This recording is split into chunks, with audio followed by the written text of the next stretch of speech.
اللہ الرحمن الرحیم۔ عزیزان من، آج اکتوبر 1981 کی 2 تاریخ ہے اور درس قرآن کریم کا آغاز سورہ الدخان کی آیت 17 سے ہو رہا ہے۔ 441 سابقہ آیات میں اس کشمکش کا ذکر تھا جو نبی اکرم صلی اللہ علیہ وسلم کی دعوت اور آپ کے مخالفین میں برپا تھی۔ انداز وہی تھا جو شروع سے انبیاء کرام کے سلسلے میں چلا آتا ہے، یعنی اپنی دعوت کو دلائل اور براہین کی روح سے پیش کرنا، مخالفین سے بھی یہی مطالبہ کرنا کہ اگر تم اس سے متفق نہیں ہو تو اپنے موقف کی تائید میں دلائل پیش کرو۔ دین میں اکراہ یا زبردستی یا مجبوری کا کوئی سوال ہی پیدا نہیں ہوتا۔ اسلام نام ہے دل اور دماغ کی کامل تمانیت کے ساتھ صداقت کا اقرار کرنا، اعتراف کرنا، اسے تسلیم کرنا، اور اس میں اگر کسی قسم کا بھی دور یا اکراہ آ گیا ہے تو وہ ایمان تسلیم نہیں کیا جا سکتا۔ اس لیے یہ دعوت پیش ہی کی جاتی تھی دلائل اور براہین کے بنیادوں پر، اور یہی مطالبہ مخالفین سے کیا جاتا تھا۔ لیکن وہ دلائل و براہین کا راستہ چھوڑ کر مخالفت پر اتر آتے تھے، اور مخالفت کی انتہا یہ تھی کہ وہ میدان جنگ تک آ جاتے۔ اس مقام میں تو پھر اپنی منافیت بھی اسی طرح کرنی پڑتی تھی۔ میدان جنگ میں تو پھر دلائل سے منافیت بھی کی جاتی ہے۔ تو یہ ساری داستان قرآن جو دہراتا ہے، آخری منزل یا سٹیج تک پہنچنے سے بیشتر پھر دلائل ہی کی روح سے انہیں ایک بات سمجھاتا ہے کہ جو کچھ میں نے کہا ہے اگر نظری طور پر ہماری سمجھ میں نہ آیا ہو تو تاریخی شواہد کو لو۔ قرآن تاریخ کو بڑی اہمیت دیتا ہے۔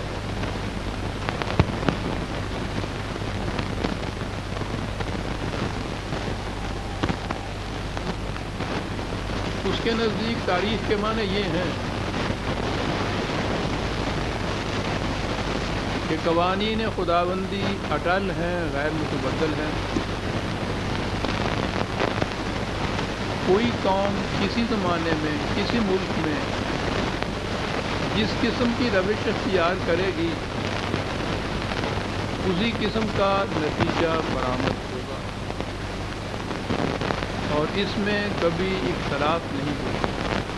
وہ جو کہتے ہیں نا ہسٹری ریپیٹس اٹسیلف، تاریخ اپنے آپ کو دہراتی ہے۔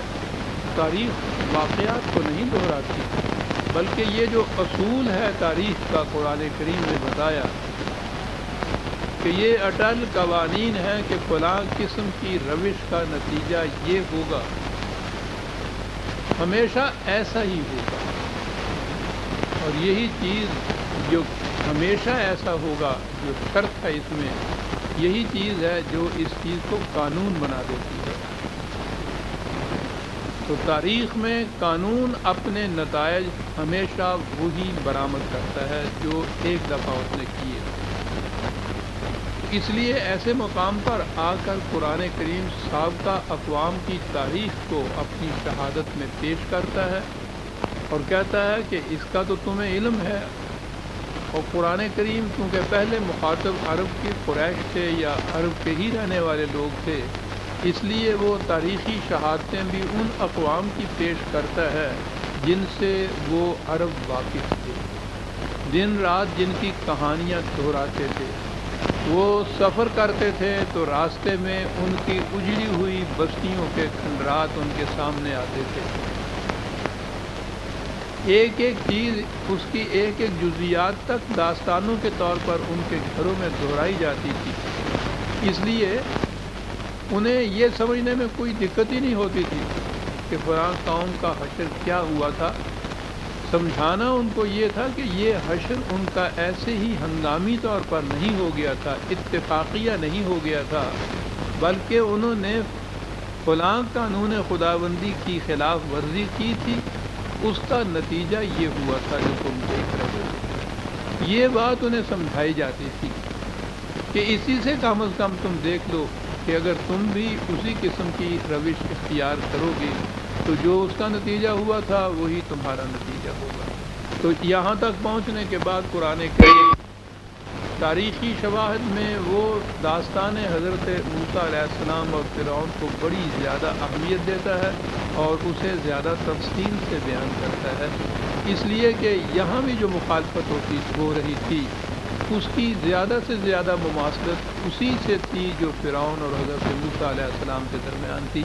وہاں بھی تین قوتیں جو انسانیت کا گلا گھونٹ دیتی ہیں، ملوکیت فرعون کی شکل میں، حامان مذہبی پیشوائیت کا نمائندہ، اور قارون نظام سرمایہ داری کا پیشوا۔ یہ کشمکش جو تھی صاحب ضرب کلیم علیہ السلام اور موسیٰ علیہ فرعون میں، ان میں مقابلے میں یہ تینوں قوتیں ایک وقت میں ایک قوم کے اندر، ایک ملک کے اندر جمع ہو گئی تھی۔ اس لیے قرآن جامع طور پر اس قوم اور اس کشمکش کی تاریخ کو سامنے لاتا ہے اور کہا کہ وَلَقَدْ فَتَنَّا قَبْلَهُمْ قَوْمَ فِرْعَوْنَ وَجَاءَهُمْ رَسُولٌ كَرِيمٌ۔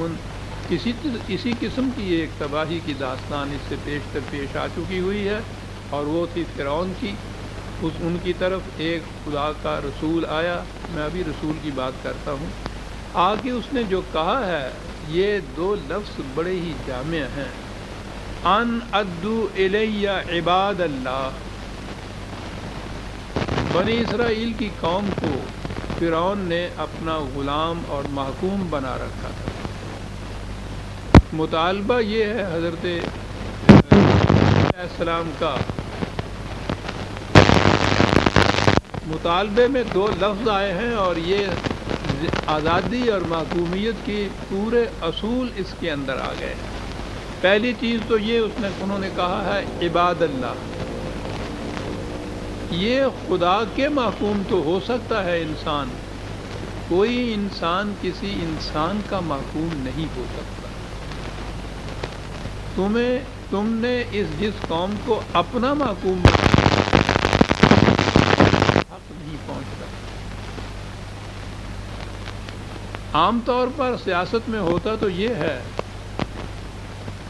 کہ کسی ملک میں اگر کوئی قوم محکوم یا کسی نے اس کو غلام بنا رکھا ہے تو دوسری قوم یا دوسرا ملک جاتا ہے، وہاں جا کے اس ملک کو فتح کرتا ہے اور انہیں اپنا غلام بنا لیتا ہے۔ یہ ساری تاریخ محکوموں کے مقابلے میں حاکموں کی تبدیلی کی تاریخ ہے۔ کبھی وہ اس قوم کے محکوم ہو گئے، دوسرے وقت میں وہ کسی دوسری قوم کے محکوم ہو گئے۔ انسان انسانوں ہی کا محکوم رہا ہے، تاریخ یہی بتا رہی ہے۔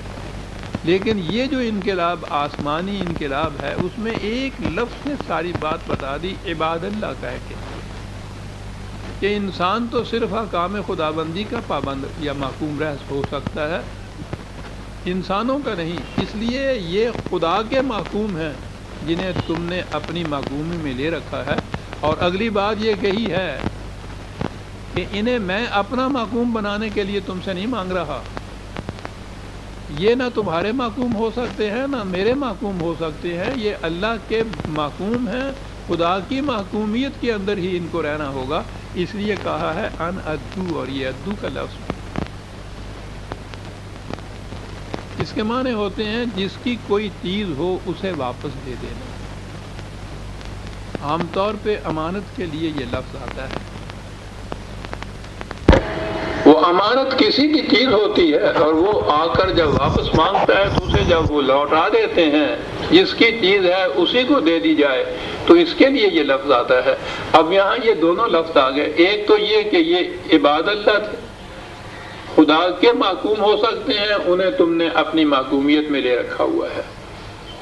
میں یہاں سے چھڑا کے ان لوگوں کو اپنی معقومیت میں نہیں دینا چاہتا، ان کو خدا کی معقومیت میں دینا چاہتا ہوں، اس لیے یہ خدا کی امانت خدا کے سپرد کر دی جائے گی۔ یہ پوزیشن ہے انسانوں کی، ساری سیاست اس کے اندر آ جاتی ہے عزیزان من۔ باقی رہا میں انی لکم رسول امین، اپنی پوزیشن واضح کی کہ اس میں نہ تو حاکم بن کے آ رہا ہوں، نہ تم پہ چڑھائی کر رہا ہوں، نہ میں اپنی ملوکیت یا حکومت قائم کرنا چاہتا ہوں، نہ انہیں اپنا غلام بنانا چاہتا ہوں۔ میری پوزیشن خدا کے ایک پیغام بر کی ہے، یہ خدا کا پیغام ہے جو میں تم تک پہنچا رہا ہوں۔ پیغام بھی میرا اپنا نہیں ہے، میں کوئی اپنا منشا و مقصد اور مقصود لے کے نہیں آیا، خدا کا یہ پیغام ہے۔ اس نے کہا ہے کہ یہ میرے بندے ہیں، اس لیے اس سے کہو کہ یہ اپنی محکومیت سے ان کو چھوڑ کے میرے حوالے کر دے، میں یہ پیغام پہنچانے کے لیے آیا ہوں۔ پہلی پوزیشن یہاں سے واضح ہو جاتی ہے ایک رسول کی۔ قرآن کریم میں نبی کہا گیا ہے اور رسول کہا گیا ہے ان حضرات کو۔ نبوت تو ہوتا ہے وہ مقام جہاں کسی انسان کو خدا اپنا پیغام یا وحی دیتا تھا، وحی کے حامل ہونے کی جہت سے وہ نبی کہلاتا تھا کہ اس کو خدا کی طرف سے وحی ملتی تھی، لیکن یہ اس کی ذات تک محدود نہیں رہنی تھی کہ وہ یہ بات کہے کہ کیسے ہی بادانہ دانی با خدا تانا چشی، کہ یہ تو جو پیے گا اس کو نشہ آئے گا، دوسرے تک یہ نشہ منتقل ہی نہیں کیا جا سکتا۔ یہ تصوف ہے۔ نبوت تو یہ ہے کہ خدا سے جو پیغام اس کو ملتا ہے اس نے دوسروں تک پہنچانا ہوتا ہے۔ اب پہنچانے والا جو ہے، اب دیکھیے اس کی پوزیشن یہ ہے کہ وہ اپنی طرف سے ایک لفظ بھی اس میں اضافہ نہیں کر سکتا، کم نہیں کر سکتا، اس میں کسی قسم کی تبدیلی نہیں کر سکتا۔ ایک تو قاصد ہی ہے، خود لفظ قاصد کے اندر یہ بات ہے، اور اس کے ساتھ رسول امین کہا گیا ہے۔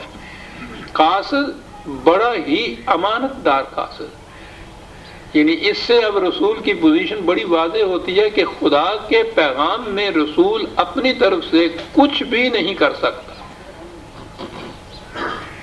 یہ بڑی اہم چیز ہے، بڑی بحثیں ہیں، ان کا حل ہے ان دو لفظوں کے اندر کہ رسول کی تو پوزیشن یہ ہوتی ہے، خدا سے پیغام پاتا ہے۔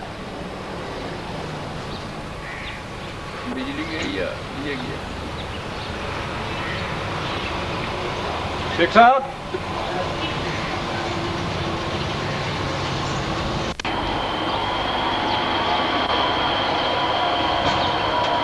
نبوت ہے خدا سے پیغام لینا، رسالت ہے اس پیغام کو دوسروں تک پہنچانا، امین ہے رسول قاصد کہ وہ اس پیغام میں کسی قسم کی کوئی بھی تبدیلی نہیں کرتا۔ اب اگلی چیز جو آتی ہے وہ ایک اور پروگرام ہے اس رسول کے پاس کہ وہ اس پیغام کے مطابق انسانی معاشرے میں انقلاب لاتا ہے، ایک نیا نظام قائم کرتا ہے اس پیغام کی بنیادوں پر۔ نبوت کا سلسلہ ختم ہو جاتا ہے جب وہی ملتی ہے، رسالت ہے جب وہ یہ رسول امین نہیں ہے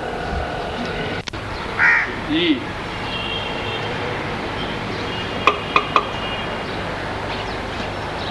نبوت تو ختم ہو گئی، ذات رسالت مآب صلی اللہ علیہ وسلم، خدا کی طرف سے وحی کا پانا۔ اب اس کے بعد وحی نہیں خدا کی طرف سے آئے گی کسی کی طرف، براہ راست خدا کی طرف سے علم کسی انسان کو اس کے بعد نہیں آئے گا. یہ وحی ہے، اس کا نام کچھ بھی رکھ لیا جائے، اس کا سلسلہ ختم ہو. پیغام مکمل ہو گیا، قرآن کے اندر محفوظ ہو گیا، خدا نے اس کی حفاظت کا ذمہ لے لیا. یہ جو رسالت تھی، اس پیغام کا آگے پہنچانا، یہ فریضہ قرار پا گیا اس امت کا.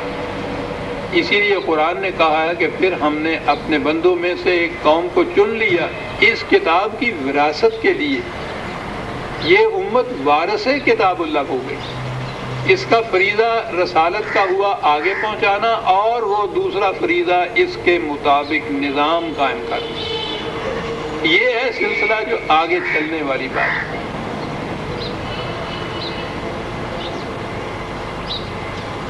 بات عباد اللہ اور رسول امین سے کہ حضرت موسیٰ علیہ السلام نے کہا کہ میں تو خدا کا پیغام دے کے تمہارے پاس آیا ہوں، اور یہ پیغام میں نے پہنچا دیا. اور پیغام یہ ہے کہ یہ خدا کے بندے ہیں، خدا کی محکومیت کے اندر رہنے چاہیے، یہ کسی اور کی محکومیت میں نہیں رہ سکتے. خدا کی امانت خدا کے حوالے کرو. کوئی انسان کسی دوسرے انسان کو اپنے لیے نہیں لے رہا. خدا کے بندوں کو خدا کے حوالے کر دو. یہ ہے اسلامی نظام. عزیزان من، وَأَلَّا تَعْلُوا عَلَى اللَّهِ إِنِّي آتِيكُمْ بِسُلْطَانٍ مُبِينٍ. کہا میں اپنی طرف سے کوئی چیلنج نہیں تمہیں دے رہا، میں یہ کہہ رہا ہوں کہ خدا کا یہ پیغام ہے، اس کے خلاف سرکشی نہ کرو. یہ سرکشی میرے خلاف نہیں ہے، میں تو پیغامبر ہوں. خدا کے خلاف سرکشی پر مت اترو، اس کا نتیجہ تباہی کے سوا کچھ نہیں ہوگا. اور میں پھر یہ کہا سلطان مبین لے کے آیا ہوں. تاریخ کی شہادت بھی دلیل ہے، اور بڑی واضح اور مبین دلیل ہے. بڑی اہم دلیل ہوتی ہے تاریخ کی شہادت. کہتا میں نے یہ شہادت بھی پہنچا دی ہے، یہ دلیل بھی میں نے پیش کر دی ہے تمہارے سامنے. وَإِنِّي عُذْتُ بِرَبِّي وَرَبِّكُمْ أَن تَرْجُمُوا. باقی رہا تمہاری یہ دھمکی کہ اگر تم اپنے اس مطالبے سے باز نہ آئے تو ہم تمہیں سنسار کر دیں گے. میں اس کے متعلق اتنا ہی کہہ سکتا ہوں کہ ٹھیک ہے، میں تمہارے اس چیلنج کی حفاظت خدا کے قوانین سے چاہوں گا، وہی مجھے محفوظ رکھے گا اس سے. یہاں ضمناً یہ لفظ جو آ گیا ہے ترجمون، رجم جس سے کہتے ہیں، آج کل یہ ہے نا چلی ہوئی فلانی کی سزا رجم جو تھی، یہ یہودیوں میں تھی. اور یہ یہاں سے نظر آتا ہے کہ وہ صرف زنا کی سزا ہی نہیں تھی ان کے ہاں یہ رجم یا سنگسار کرنا، بلکہ وہ اپنے مخالفین کو، یہاں تو حضرت موسیٰ علیہ السلام ہے نا فرعون کے مقابلے میں، تو نظر آتا ہے کہ انہوں نے جو دھمکی ان کو دی ہے وہ یہ کہا کہ ہم تمہیں سنسار کر دیں گے. تو ان کے ہاں یہ عام بات نظر آتی ہے کہ کسی جرم کی سزا ہی نہیں بلکہ بغاوت کی سزا بھی، مخالفت کی سزا بھی ان کے ہاں رجم یا سنساری کی سزا تھی. اسلام میں یہ کسی چیز کی سزا نہیں ہے. تو اس نے کہا کہ اگر سرکشی تمہاری خدا کے خلاف ہے، انتقام مجھ سے لیتے ہو، بہرحال تم جو مجھے دھمکی دیتے ہو کہ تمہیں سنسار کر دیا جائے گا، تو بہرحال اس کے لیے میں پناہ تلاش کروں گا خدا کے قوانین کی روح میں. وَإِن لَمْ تُؤْمِنُوا لِي فَاعْتَزِلُونِ. کہنے کی بات صاف ہے، یا تو جو کچھ میں کہہ رہا ہوں میری بات یہ مان لو، اور اگر ایسا نہیں ہے تو میرا راستہ چھوڑ دو. میں تمہیں کچھ نہیں کہتا، مجھے جانے دو. بنی اسرائیل کو اپنے ساتھ لے کر جانے دو. تمہاری قوم کا ایک فرد نہیں میں مانگتا، تمہاری زمین نہیں مانگتا، تمہاری سلطنت نہیں، دولت نہیں، کچھ نہیں مانگتا. یہ خدا کے بندے ہیں، ان کو میرے ساتھ جانے دو. یہ تھا ادھر سے جو مطالبہ پیش آیا. لیکن اس پر بھی وہ کیسے راضی ہو جاتے ہیں؟ حاکم قوم کو حکومت کرنے کے لیے کوئی محکوم قوم چاہیے، وہ اپنی قوم کے اوپر حکومت نہیں کر سکتا، محکوم قوم کی ضرورت ہوتی۔ تو اگر وہ محکوم قوم کو لے کر حضرت موسیٰ علیہ السلام نکل جائیں، ان کے ذہن میں تھا نا کہ پھر ہم حکومت کس قوم پر کریں گے، وہ کیسے جانے دیتے؟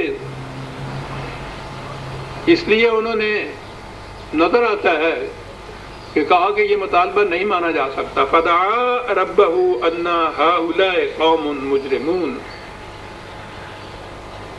حضرت موسیٰ علیہ السلام نے خدا کو پکارا اور کہا کہ یہ قوم تو سراسر جرائم پر اتر آئی ہوئی ہے، یہ کوئی معقول بات ماننے کے لیے تیار ہی نہیں ہے، ہر طرح سے میں نے کر کے دیکھ لیا، ہمیں کیا ملے گی؟ ہوتے دیوا بالنا۔ بہرحال اس میں تو کرنٹ آ گئی، یہ کاش ہمارے قلوب میں بھی کرنٹ کہیں آ جائے۔ وہ کہا کہ یہ قوم بڑی جرائم پیشہ قوم ہے۔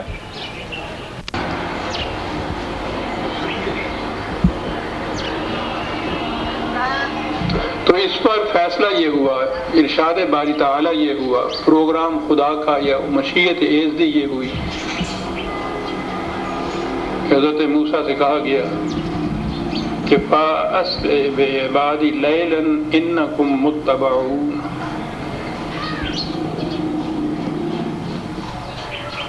تم اس قوم بنی اسرائیل کو ساتھ لے کر راتوں رات یہاں سے نکل جاؤ، اور یاد رکھو کہ یہ تمہارا پیچھا کریں گے۔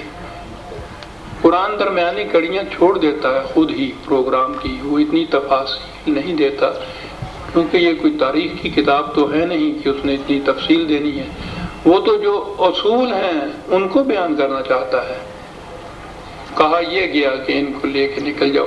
کتنا لمبا پروگرام یہ ہوگا، کتنی تنظیم اس کے لیے ہوگی، ایک قوم کو لے کر اس ملک سے نکل آنا جس کی اس قدر وہ مخالفت کرتے تھے، اس کے لیے تو بہت لمبی چوڑی کسی تنظیمی پروگرام کی ضرورت ہوگی نا، تو وہ سب کچھ کیا ہوگا، لیکن قرآن ہمیں اس تفصیل میں نہیں جاتا، اور تفصیل تو ہر زمانے میں، ہر قوم میں، ہر ملک میں اپنے واقعات کے مطابق طے ہوگی، کسی ایک دور کی تفصیل تو دوسرے دور میں کام نہیں آ سکتی، اصول تو غیر متبدل رہتے ہیں، یہ تفاصیل جو ہیں وہ بدلتی رہتی ہیں، تو قرآن اسی لیے تفاصیل نہیں دیتا ان چیزوں کی، لے کر ان کو یہاں سے نکل جاؤ، تمہارا پیچھا کیا جائے گا۔ اب نکل کے جو جانا تھا نقشے پہ دیکھیں گے، یہ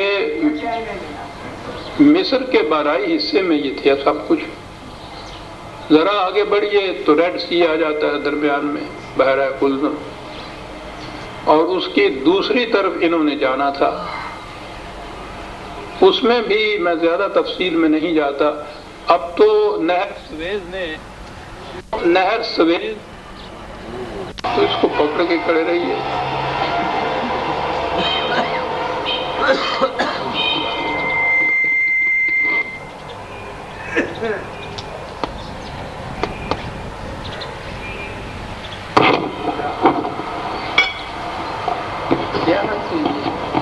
سویز نے ریڈ سی کو اور بحیرہ روم کو ملا دیا ہے آپس میں۔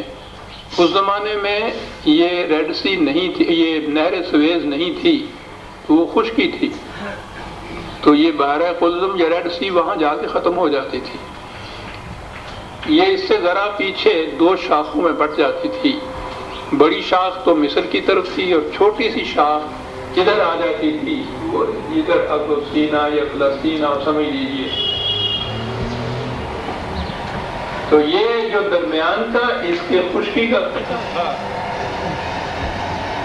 یہ قطعہ تھا جو سینا کہلاتا تھا، اس قطعے کے اندر انہوں نے خشکی کے قطعے میں ادھر آنا تھا۔ ابھی پہلی جست میں یہ وہاں سے فلسطین نہیں آئے تھے، یہ بعد میں آئے ہیں، پہلے انہوں نے مصر سے نکل کے یہ جو درمیان میں چھوٹا سا پارٹ تھا اس کا ریڈ سی کا، اس کو عبور کر کے سینا کی خشکی کے قطعے کے اندر آنا تھا انہوں نے۔ اب دورات میں ہے اور دورات کے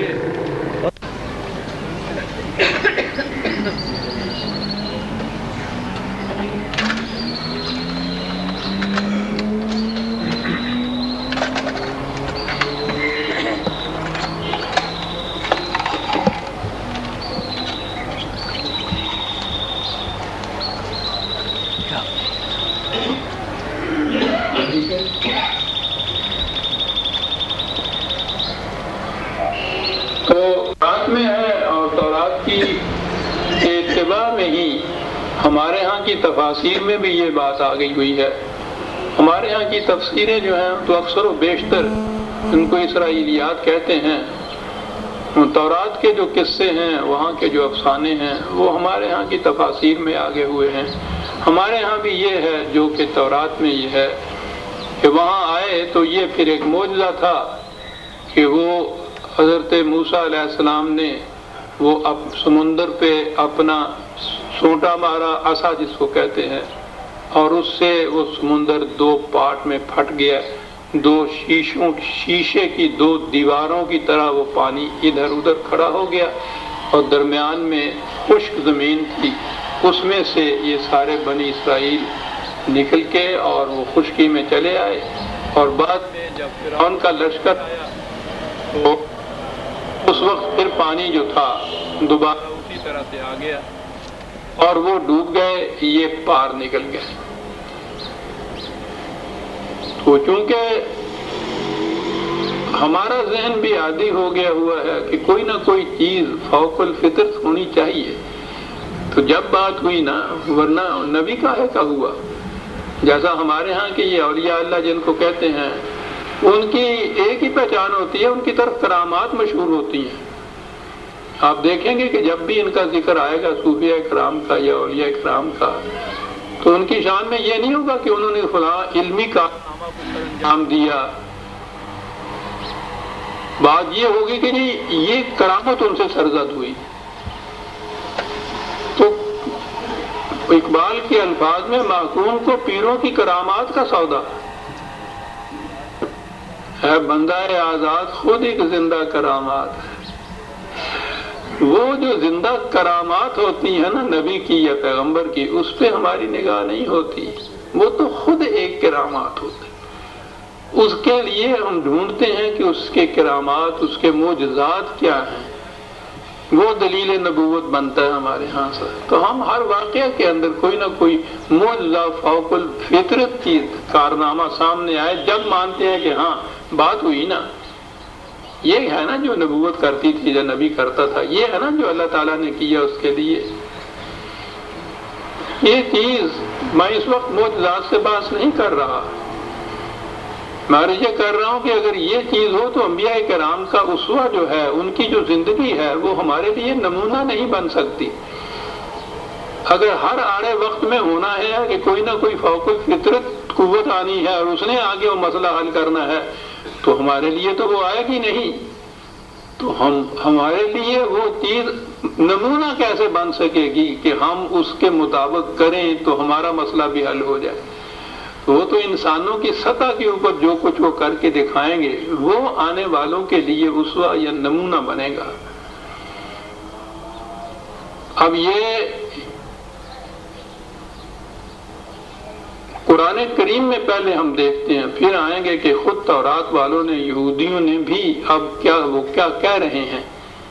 یہ بات انہوں نے کہی ہوئی ہے کہ انہوں نے سونٹا مارا اور وہ سمندر 2 حصوں میں پھٹ گیا، شیشے کی دیواروں کی طرح پانی کھڑا ہو گیا، درمیان میں سے یہ گزر گئے. قرآن نے یہ کہا ہے، یہاں ہے وَاتْرُكِ الْبَحْرَ رَهْوًا. اگر یہ 2 لفظ جو ہے قرآن کے، انہی کی طرف ہماری توجہ آ جاتی تو ان افسانوں کی ضرورت نہ پڑتی. دوسری جگہ ہے سورہ طٰہٰ میں 20/77 20/77 وَلَقَدْ أَوْحَيْنَا إِلَىٰ مُوسَىٰ أَنْ أَسْرِ بِعِبَادِي فَاضْرِبْ لَهُمْ طَرِيقًا فِي الْبَحْرِ يَبَسًا. 2 لفظ ہے، یہاں یبسن ہے، یہاں رہون ہے. یبسن کے تو معنی ہے خشک راستہ،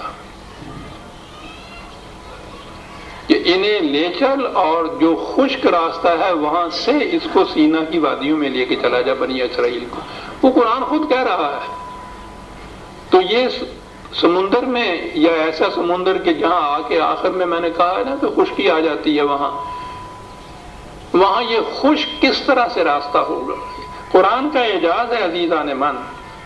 وَاتْرُكِ الْبَحْرَ رَهْوًا، راہون کہتے ہیں مد و جزر سے پانی کبھی اوپر کی طرف آتا ہے، کبھی پیچھے کی طرف ہٹ جاتا ہے.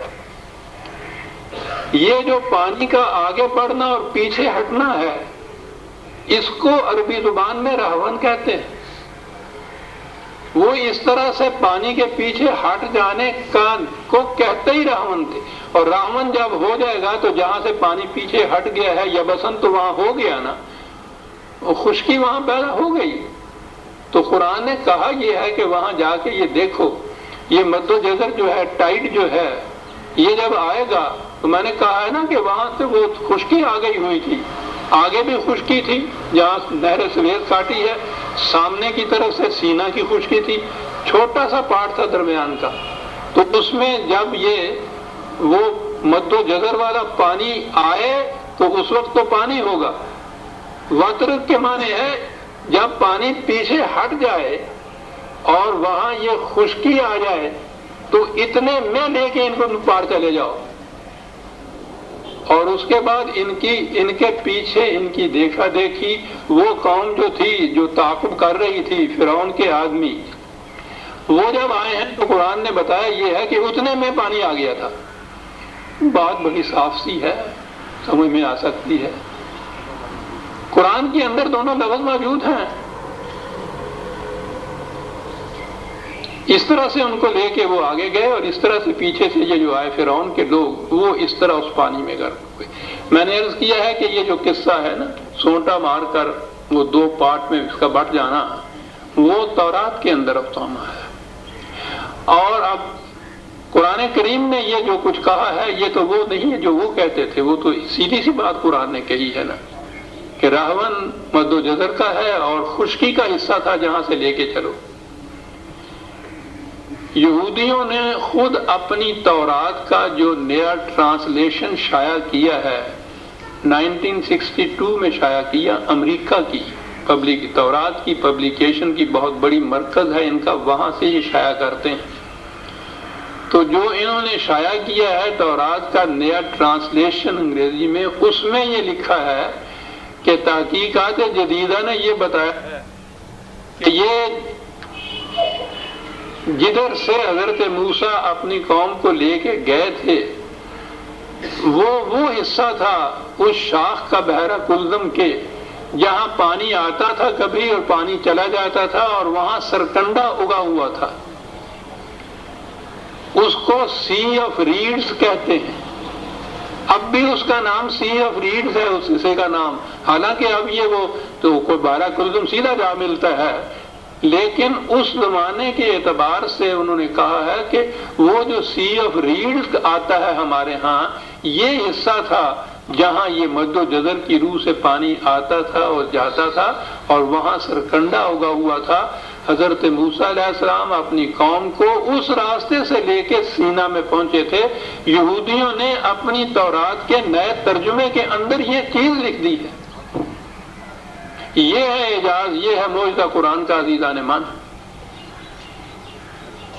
کہ 1400 سال پیشتر کے زمانے میں جب ابھی کوئی اس قسم کی جغرافیائی تحقیق نہیں ہوئی تھی، اس زمانے میں ایک ایسے خطۂ ملک میں، خطۂ ارض میں جہاں علم کی شعاعیں نہیں پہنچی ہوئی تھی، وہ تو زمانہ ہی ڈارک ایجز کا کہلاتا ہے، جہالت کا دور۔ پھر اس میں عرب کہ جہاں مکے میں بھی صرف لکھنا پڑھنا جانتے تھے 17 آدمی، اس کے اندر بھی ایک امی شخص ہے جو اس زمانے میں قبل از نبوت اتنا بھی نہیں جانتا تھا، وہ ایک بات بتاتا ہے کہ یہ ہوا تھا، اور آج 1962 میں خود یہودی اپنی تورات کا جو نیا ترجمہ شائع کرتے ہیں اس میں خود لکھتے ہیں وہ بات جو قرآن نے 1400 سال پہلے کہی تھی۔